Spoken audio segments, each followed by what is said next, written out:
حمزہ ناصر official Islamic channel کو like subscribe کریں۔ وہ بدنصیب شخص ہے جس کے سامنے حضور کا نام لیا جائے، حضور کا ذکر چھیڑا جائے، حضور کے تذکرے کی خوشبو مہکے اور وہ آقا کریم پر درود بھی نہ پڑے۔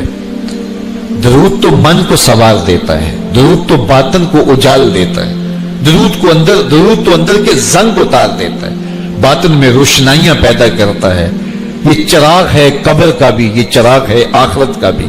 زندگی میں درود و سلام کے ساتھ اپنے رب کو، تعلق کو مضبوط رکھیے، دیکھنا کہ درود آپ کو کہاں پہنچاتا ہے۔ اور میرے حضور نے ارشاد فرمایا کہ وہ شخص بخیل ہے، مکمل بخیل، جس کے سامنے میرا نام لیا جائے اور وہ میرے اوپر درود نہ پڑے، جس کے سامنے میرا ذکر کیا جائے اور وہ میرے اوپر درود نہ پڑے۔ وہ شخص کنجوس ہے۔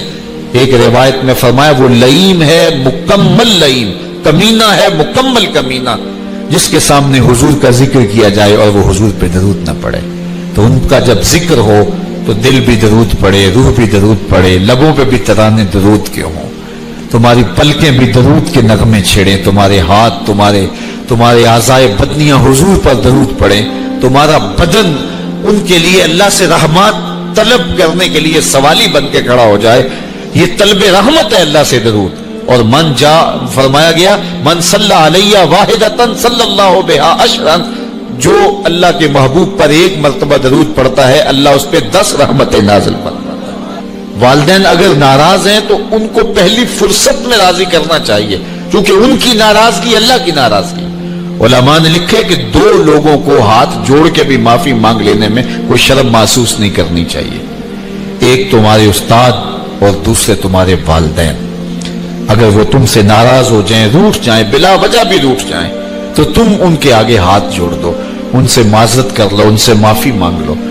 تو ان سے جب تم معافی مانگو گے وہ راضی ہو جائیں گے تم سے، جب وہ راضی ہو جائیں گے عرش والا رب بھی راضی ہو جائے گا۔ رضا اللہ فی رضا الوالد، اللہ نے اپنی رضا والدین کی رضا میں پوشیدہ رکھی، اور اللہ کی ناراضگی والدین کی ناراضگی میں ہے۔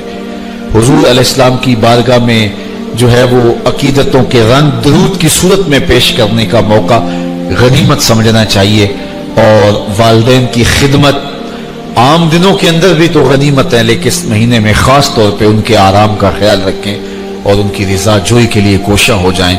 تو یہ 3 چیزیں اگر نصیب ہو گئیں تو سمجھ لو اللہ کی خاص رحمتیں نصیب ہو گئیں۔